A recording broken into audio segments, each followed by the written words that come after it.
Superstar দেবকে তো আমরা এইভাবেই দিনের পর দিন দেখে এসেছি। Hello everyone, welcome to my channel with a very new bite. Let's talk about Khadaan new song, যেটা কিছুক্ষণ আগে ইউটিউবে আপলোড করা হয়েছে। তো গানটা কেমন লাগলো, গানটার পজিটিভ দিক, নেগেটিভ দিক ইত্যাদি নিয়ে দু চার কথা বলবো। তো দেবকে আমরা ছোটবেলা থেকে যে অ্যাকশন ধর্মী মুভি করতে দেখেছি, যে নাচ গান করতে দেখেছি, সেই জিনিসটা যেন কোথাও গিয়ে হারিয়ে গেছিল। কারণ দেব দিনের পর দিন একটা ভিন্ন ধারার ছবিতে কাজ করছিল। তো আমাদের মনে একটা আক্ষেপ ছিল, খুব সম্ভবত অ্যাকশন দৃশ্যে দেবকে শেষবারের মতো দেখা গেছে পাসওয়ার্ডে। তার পরবর্তী যে সিনেমাগুলো করেছে সেটা out and out commercial movie নয়। তো খাদান নিয়ে আমাদের এক্সপেকটেশন ওয়াজ টু হাই, আগেও ছিল, এখনও আছে। সিনেমাটা রিলিজের পর আরও বেশি লাগবে। তো আমরা খুব অপেক্ষায় রয়েছি এই সিনেমাটার জন্য। গানটায় রাজা কিন্তু ফিরছে তার পুরনো মেজাজে, যে মেজাজ দেখে আমরা বড় হয়েছি। তো কেমন লাগলো এই গানটা সেটা নিয়ে বলি। অসাধারণভাবে ডিজাইন করা হয়েছে। একটা মেলার মধ্যে একটা অনুষ্ঠান হচ্ছে, সেইখানে শিব বন্দনায় মেতে উঠেছে সমস্ত মানুষজন।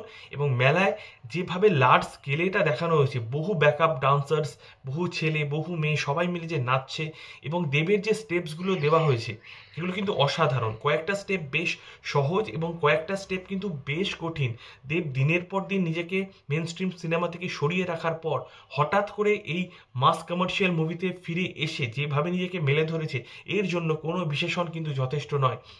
যে স্টিল ফটোগুলো দেবের ভেঞ্চার্সের তরফে আপলোড করা হয়েছিল, তখন দেখে মনে হয়েছিল যে এটার সাথে ঋতিকের অগ্নিপথ সিনেমার গণেশ বন্দনা বা এরম কিছু হয়তো হতে পারে, কিন্তু এক্ষেত্রে শিব বন্দনা দেখিয়েছে। তো মহাদেবের ভক্ত এখানে দেব, এবং তার যে ডান্স স্টাইল, তার যে ডান্স স্টেপ, সেগুলো কোথাও গিয়ে যেন আমাদের পুরনো দিনকার সেই দেবকে মনে করাচ্ছে।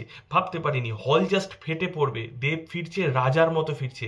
হল ফেটে পড়বে এটুকু বলতে পারি। আমি নিজে সিঙ্গেল স্ক্রিনে দেবের মুভি দেখেছিলাম রংবাজ, যেটা পুজো রিলিজ ছিল, রীতিমতো লোকজন নাচছে। মুভির যে মালিক, সিনেমা হলের যে মালিক, সেই মুভি চলাকালীন 3 থেকে 4 বার মুভি বন্ধ করে দিয়েছে। লোকজন এত উন্মাদনা, চিৎকার চেঁচামেচি করছে, যে হারে নাচছে। তো সেই জিনিস কিন্তু আবার ফিরে আসতে চলেছে। হয়তো সেই সিঙ্গেল স্ক্রিন এখনকার দিনে আর নেই, কিন্তু সেই পুরনো ভাইবস, পুরনো দেব আবার কিন্তু ফিরতে চলেছে। ওভারঅল যেটা না বললেই নয়, তবু নেগেটিভ দিক যদি বলতে হয়, দেব যেহেতু দিনের পর দিন অন্য ধারার সিনেমায় কাজ করে হঠাৎ করে এসেছে, নিজেকে প্রায় 99% রপ্ত করেছে, তবু কোথাও গিয়ে যেন মনে হচ্ছে তার ফিটনেসের একটু অভাব, তার বডি অনেকটা আগের থেকে ভারী হয়ে গেছে। তো এটা খুবই স্বাভাবিক, কারণ বয়স বাড়ছে সবাইরই। তো আমরা 10 বছর আগে যেমন ছিলাম এখন তা নেই। সবাই শাহরুখ খানের মতো মেনটেন করতে পারে না। তোমরা দেখেছো যে শাহরুখ 60তে গিয়েও কেমন ছিপছিপে রোগা গড়ন রেখেছে। তো সেটা তাকে অনেক বেশি ফিট মনে হয়। তো দেবকেও কিন্তু বেশ ভালো লাগছে। ওই ছোট ছোট ত্রুটি জোর করে খুঁজে না বা বের করলে এই গান এবং মিউজিক ভিডিও কোনো রকম ভুল বা ভ্রান্তি কিছু নেই। অসাধারণ মিউজিক ভিডিও। আলাদা করে বলবো স্যাভির কথা। আমি ব্যক্তিগত মনে করেছিলাম যখন দেবের কামব্যাক হচ্ছে, তো জিৎ গাঙ্গুলিরও কামব্যাক হোক, এই মুভিতে মিউজিক দিক জিৎ গাঙ্গুলি, কিন্তু স্যাভি সেই আশা আমার পুরো পূরণ করে দিয়েছে প্রথম গানে। Over boundary, out of the park. তো তোমাদের কেমন লাগলো গানটা অবশ্যই জানিও, এবং আমার নতুন ইউটিউব চ্যানেল অবশ্যই সাবস্ক্রাইব করে দিও, বেল আইকনটা প্রেস করে দিও। Thank you so much.